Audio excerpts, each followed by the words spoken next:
Well, let's get this started.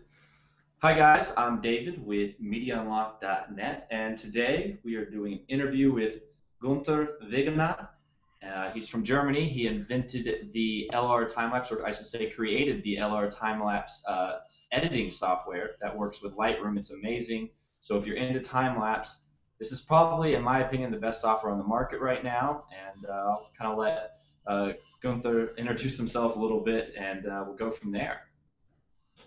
Yeah, hi David. Thank you very much for inviting me to this Google Hangouts on air here. I think that's the first time for us to do a really live session, live interview, and I'm really looking forward to do that. So thanks again for inviting me. Yeah, well, thanks for taking the time out of your day and coming on. So I guess we're going to start asking you a few questions here. Absolutely. What's kind of the background that you have with photography? Oh, I'm already into photography for such a long time. I think I mean I started with the analog photography like yeah, probably most of the guys in my age. So yeah, I started doing slide photography and black and white photography and had my own yeah. Made my own developments and stuff like that for black and white. So yeah, and then I started with the travel photography and all that stuff, all besides my regular job. And I think it was only when it came to digital, when it came to the possibilities to do time lapse, that I was so fascinated from that I just decided to dig into that a little bit deeper and write that software or start writing that. I was never imagining at that time that it would be so successful, and this even allowed me to quit my regular job and to put all my education into that time-lapse stuff and other photography aspect as well. So I'm giving photography trainings and apart from the time-lapse trainings and workshops and stuff like that. So currently I'm full day occupied with all photography topics all around photography, videography, time-lapse, stuff like that. And it's really cool. It feels good. It sounds like you figured out a way, unlike so many of us that have tried, to actually make money with photography. So I applaud you for that. I guess you gotta tell us a little bit about the LR Timelapse software. Kind of break it down a little bit for anybody that's probably never heard of it, that might be interested in getting into time-lapse photography. Just kind of break down what that software can really do to help you out. Now look, one of my biggest problems when I started with the time-lapse stuff was that reality have a much bigger dynamic range than what we can capture on our images, on our output, on our JPEG files, and especially on video as well. So when you start doing time-lapse, you will notice that you need more depth from the images, more dynamic range. So you start shooting raw, and then you eventually notice that you need a raw processor, and that, I mean, the most popular one is Lightroom. And so everything that I do to my normal photography in terms of post-processing, I wanted to do that for my time-lapse sequences as well, in order to get the great results in a video film in a resolution that no one could even imagine getting inside a video, because the normal photography that will get shot or captured with a DSLR camera and then processed with Lightroom, you will get outstanding results because you can do all that dynamic processing, all that color adjustments and so on. And so now you can take this to the next level to just make the time lapse and just make that editing. And due to the fact that that in nature light is changing very fast, especially if you're doing transitions and it's getting darker, you're going to trying to capture the blue hour or other things. And then you need a way to just keyframe to just animate that editing. It's just not sufficient to make one edit of a raw file and then populate that to the whole sequence. You will have to edit different yeah, keyframes, different places in your sequence in a slightly different manner. And then you will need a software that calculates all the in-betweens. And that's basically what LR Timelapse started with. So the first approach is just to calculate the transitions between different single images that you added. For example, the first image, one in the middle of the sequence, one at the end of the sequence. You do different raw file editings, and then you just tell LR Timelapse, please calculate the transition, and it will make a smooth transition from the one edit to the other edit. And this allows you to just take profit of that huge dynamic range that your camera is able to capture. And yeah, then you can just go ahead and do really cool transitions from day to night, the so-called holy grail. But I think we'll talk about that a little bit later. And that's something that LR Timelapse just supports very well as well. Yeah, we're definitely going to be talking about the holy grail, which I think is one of the coolest and most intuitive things out there from doing night to day or day to night, which we're going to talk about a little bit later. So, you know, you got into time lapse, you know, through photography once it went digital and all that. You created this software. So, how much practice do you feel like it took before you were really, you feel like you were producing a professional, you know, something that was just really high quality that wasn't being done, except for people that were, you know, living off their professional time lapse? How long did it take you before you feel like you were kind of at that level? How much practice? Because I know with stuff like this, I've just started doing time lapse the last 6 months, and it's amazed me how much I've learned in 6 months. I did not realize there is a learning curve to get it to a professional level where it's not just setting up a camera, you know, throwing it in Premiere and exporting it and calling it a day. Yeah, you know what? I think I'm still learning as well. So I think that process will never be finished, because when when I'm shooting and I have a new idea or something that that bugs me, then I just think about how can I support that with software? How can I make that easier? And I think that's one of the facts that makes our time lapse so successful, is because I'm shooting time lapse for myself. So the things that I implement there, it's just because I need it for my work, for my shooting, and so it's really it comes from the practical use.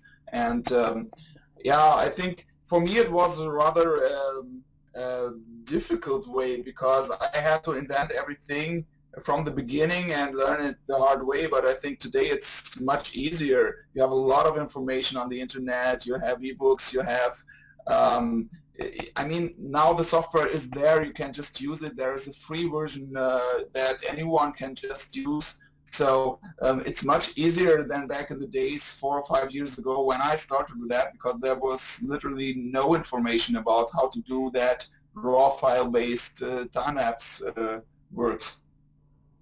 Yeah, I think what I've mastered in 6 months, if I had tried to do this that predated the LR Timelapse software, well, what I've learned in 6 months probably would have taken me years.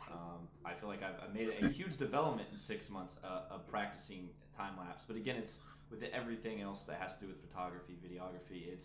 You're constantly trying to get better. You're constantly practice. You know, even though you're at a professional level, it's what else can I do to make it better? How can I make it, you know? But it's like with all the things, you just start, you get a good result at the beginning without knowing too much, but then you want to go farther, then you want to make it even better, and then you start digging into the material, and then you get better with every sequence that you shot and edit, and I think that never will end. So editing's only half the problem. You know, learning how to post-process all of your photos is half the battle. The other half of the battle is actually understanding how to set up your camera, what settings you need to use, and Gunther has actually come up with an ebook that I've read probably like 5 times all the way through, and every time I read it, Oh, I really? learn something new.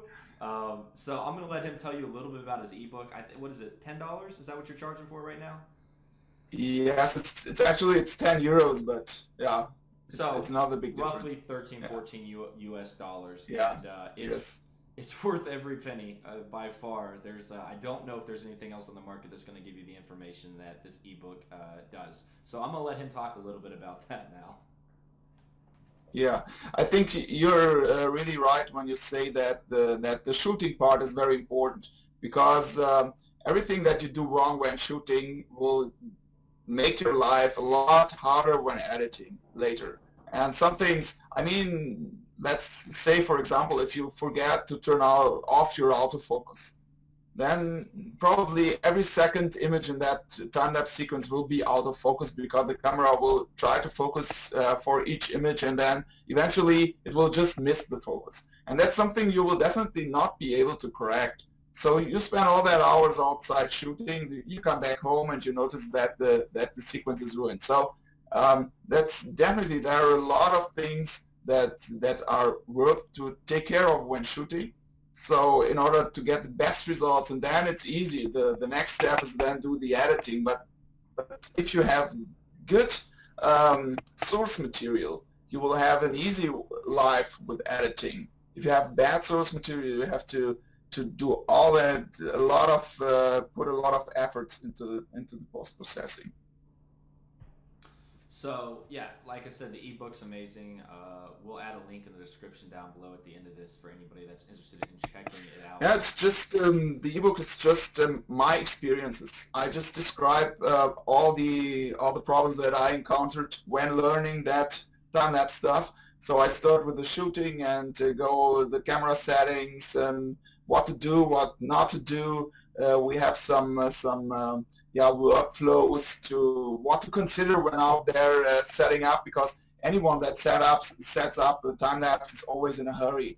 I'm too. So I go out, I have all that stuff, I go there, I see the sun is setting, I'm in a hurry, and it's really crucial not to forget some important things. So you can just print out 1 or 2 pages from the appendix where you will find the bullet points, what to consider when setting up your shot, just to avoid making some mistakes. I mean, if you shot your 100th time-lapse, then you probably know exactly what you're doing, but as a beginner you will have to think about it all the time.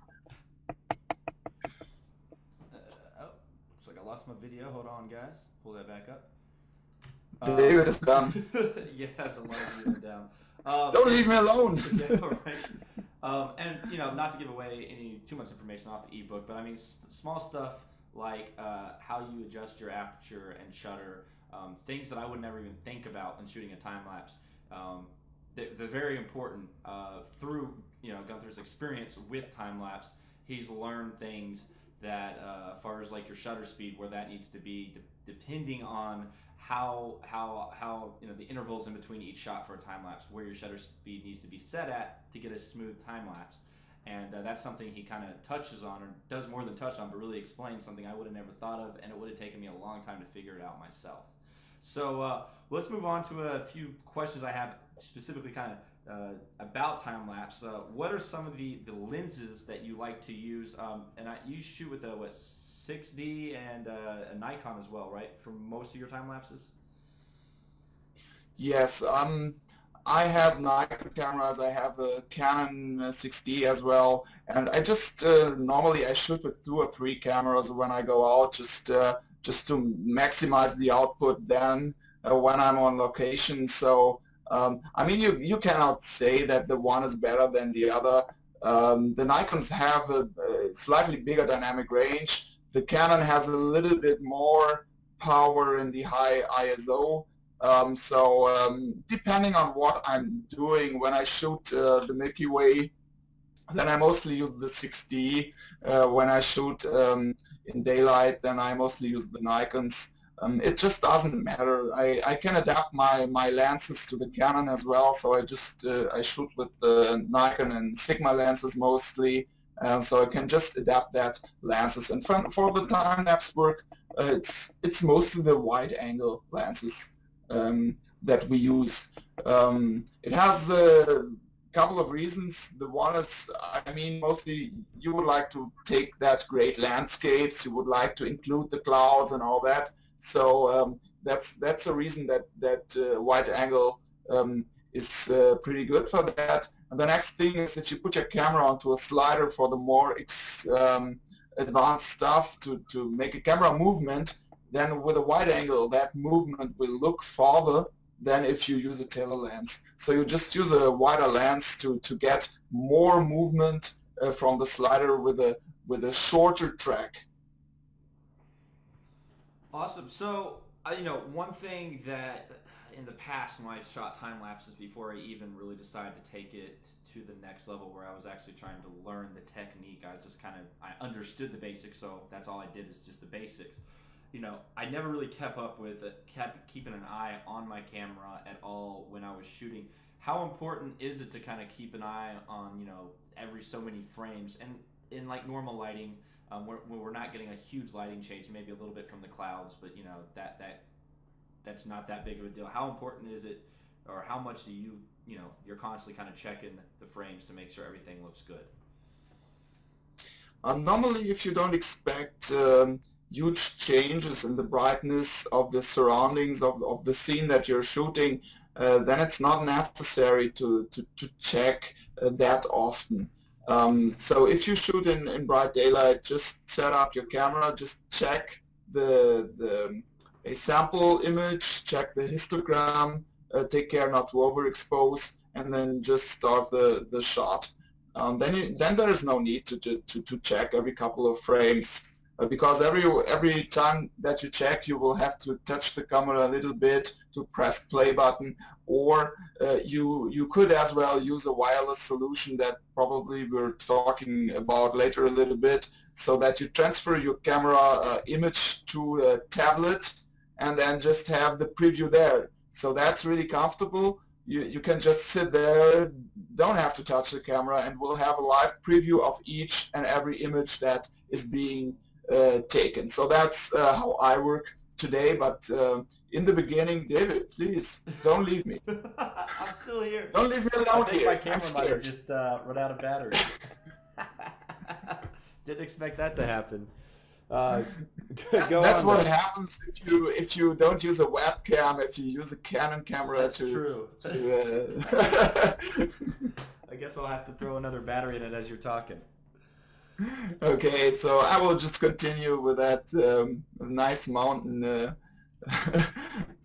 landscape here. One of my HDR photos.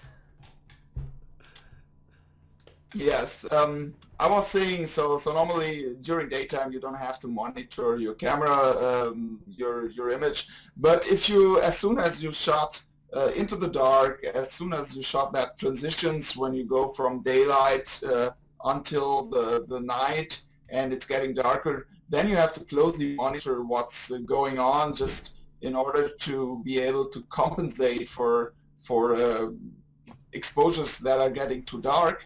And it's even more important if you shoot a sunrise, because when it gets brighter and brighter and brighter, you have the risk to clip your images, to overexpose the images if you don't change the camera settings to compensate for that. Awesome. So as we mentioned earlier, the Holy Grail effect, you kind of invented this effect. I don't really know if there's probably some variations of it, but you kind of perfected it, and this allows you to go from you know, morning as it goes in, from, you know, dark morning to as the sun's rising, and vice versa, where it allows you to go from, you know, the evening time to dark, and how you can make a really nice, cool transition using the Holy Grail effect. Would you, you know, tell us a little bit about that? I'm not sure. I don't think that I really invented that. The term Holy Grail, it was there before my time, because anyone seriously into time lapse was saying, wow, that transitions, smooth transitions from day to night and vice versa, that's impossible to achieve. You have to trick, to make some tricks, to crossfade or whatever. We call it the holy grail of time-lapse photography. And that's why this is still called that way, even if we can achieve it today. And I mean, the idea that I had was just it was just to use the dynamic range again of the RAW files that I was processing anyway in LR Timelapse, and then just change the camera settings in rather little bit in discrete steps. Not like some try to do bulb ramping with really smooth steps. No, I just said, okay, let's just change exposure and ISO just by one stop or 1/3 stop or 2/3 stop. So in that range, so that in the final video you would see some jumps in brightness every time where you change that setting at the camera. And then LR Timelapse jumps in and just pulls that together, so that where you have a jump, we just compensate for that by shifting the exposure then in Lightroom. And this today you can do fully automated, so that LR Timelapse will just serve you a very smooth sequence after you shot everything with that discrete jumps, and then LR Timelapse will just compensate for that, so that you don't see that jumps anymore and get a really smooth transition. So this is a very, very easy way to do it, because you can even do it manually. You can just adjust your camera manually. Of course, that's something that I try to prevent, because that I try to avoid, because I have to touch my camera to do that. So that's the reason why I use that tablet solution I already mentioned, to just be able to seamlessly change the settings without touching the camera. And then it gets even easier, because you can let the tablet do that automatically, do that compensation automatically, and then you can make very small steps, just 1/3 stop or whatever. Well, that leads me right into my next question, I guess. DSLR dashboard is an application that you can get. I believe they just made it so you can actually do it on your iPad now. As well, it works on Android, and with a specific router, little miniature battery bank router, you are able to get wireless footage sent right to your tablet with this app, and allows you to control your camera. And that's one thing that's really helped the Holy Grail effect, is that you can kind of control the lighting and the ISO through the tablet, being wireless, where you don't have to touch the camera. And I'm going to let Gunther kind of dive into that a little bit as well.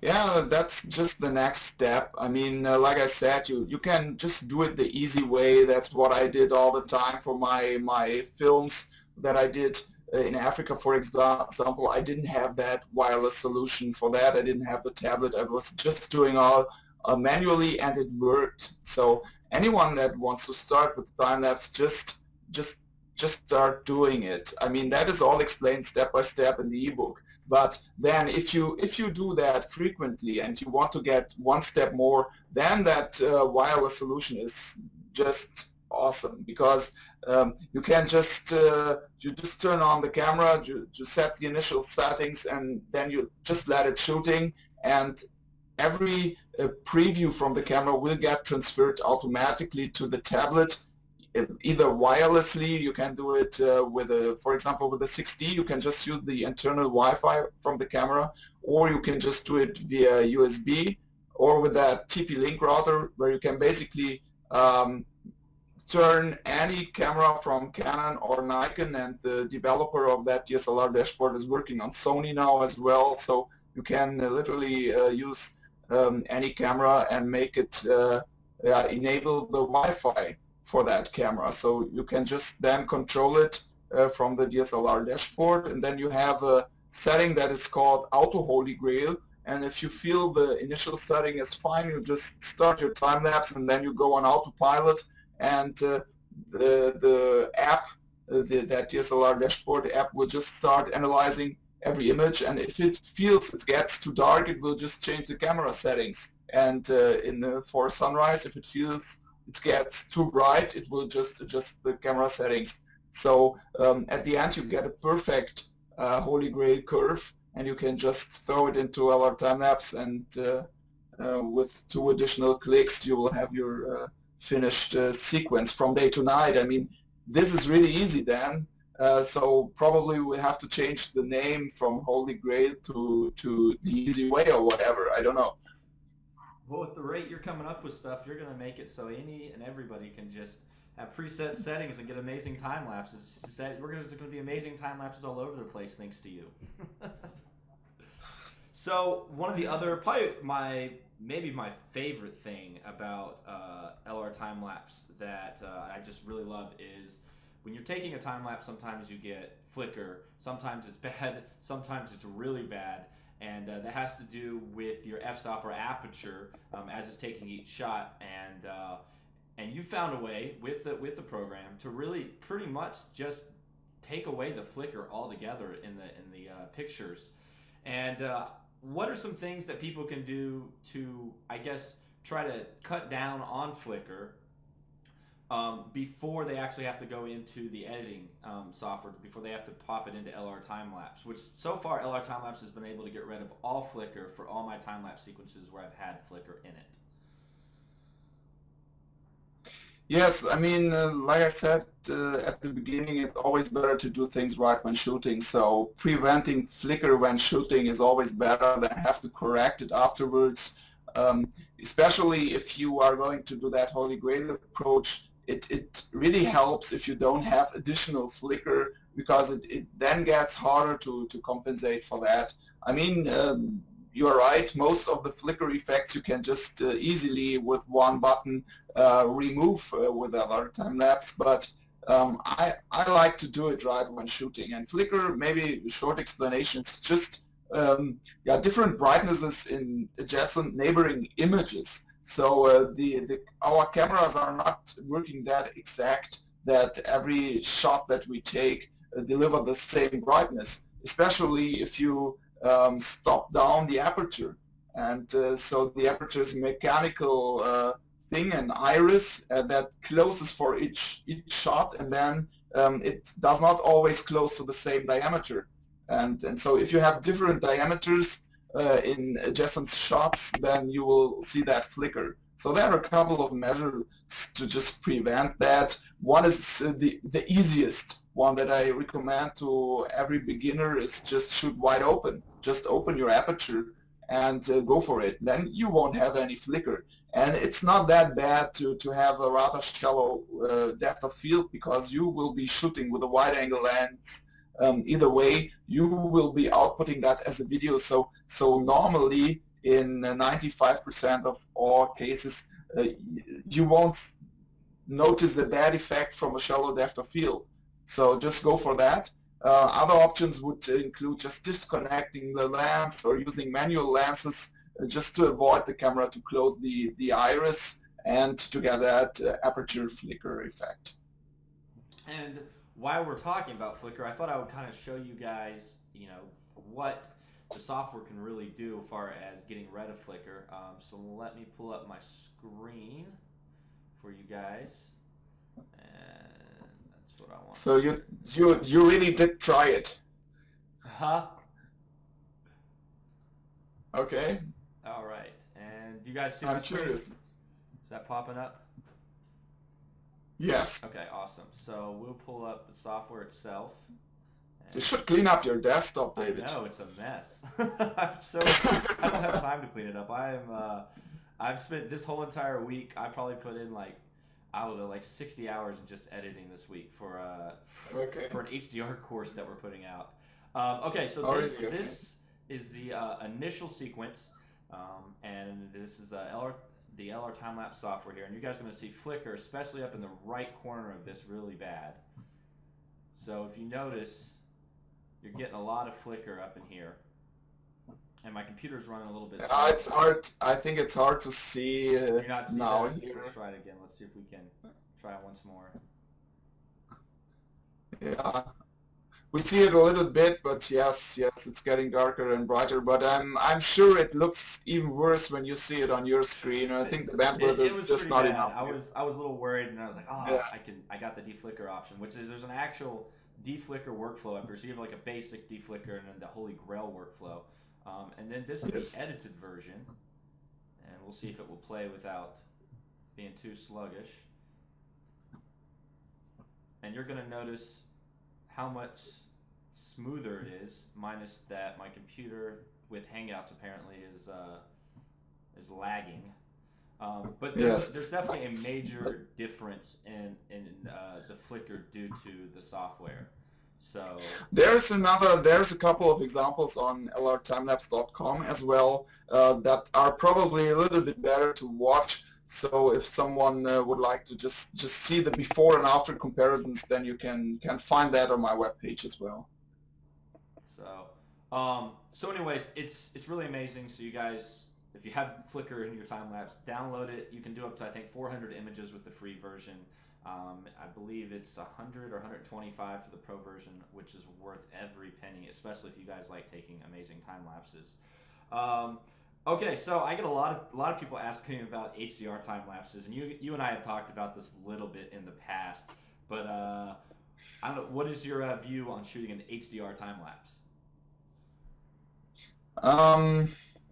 You could as well ask me what's my my opinion on shooting HDR at all. Okay. So, I mean, you know, I have the Nikon cameras. They have really a great dynamic range. So normally I don't shoot HDR because it's just a mess to edit, and it does not, in my opinion, it does not really bring me advantages. So I just sometimes I make some bracketing shots, and then I just edit them. I make my HDR, and then I just choose the exposure that has been correctly exposed for my purposes, and then I do the editing directly in Lightroom.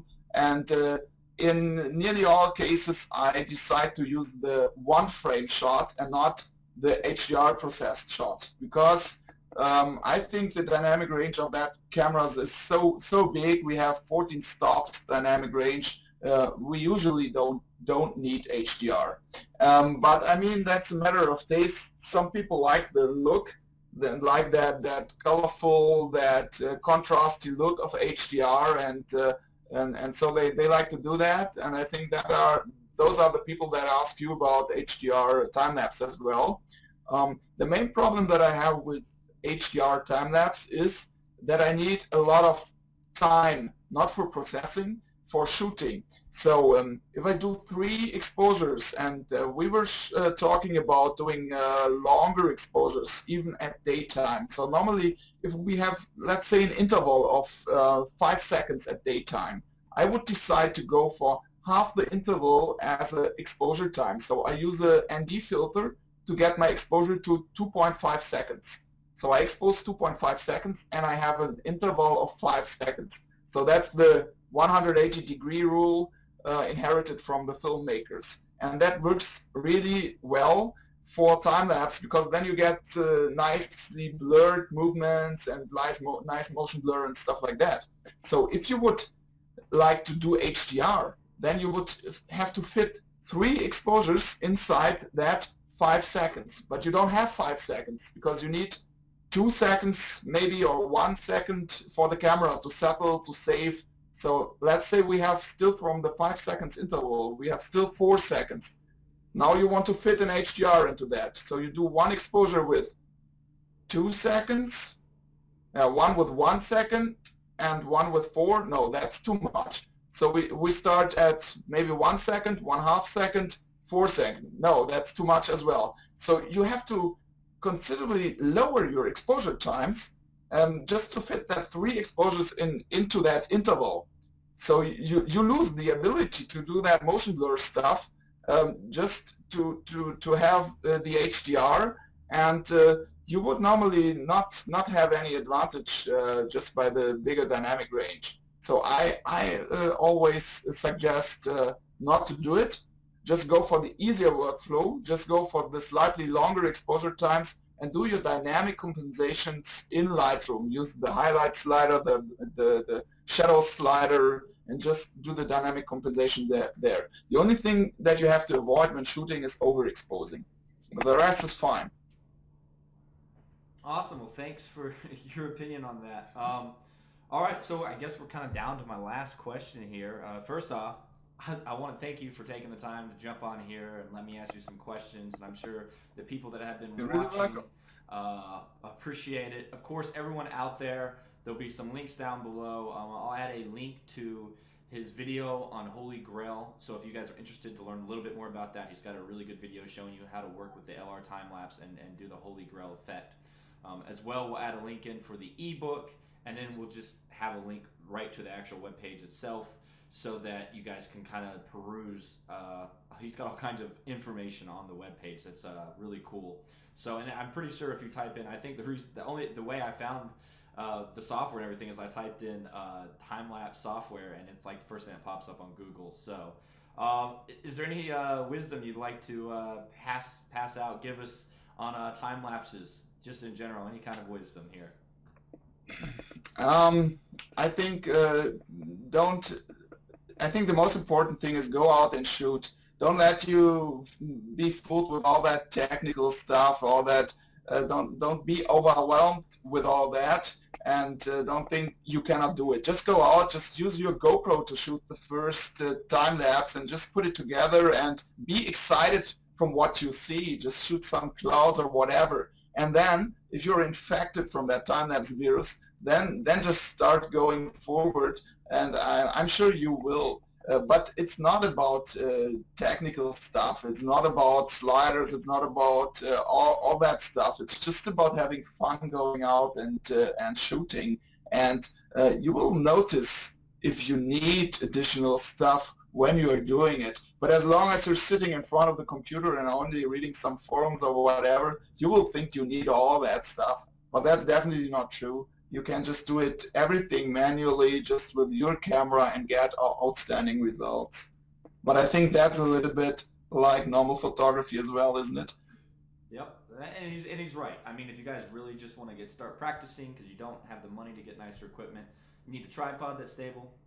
You need a camera that can take sequences at intervals.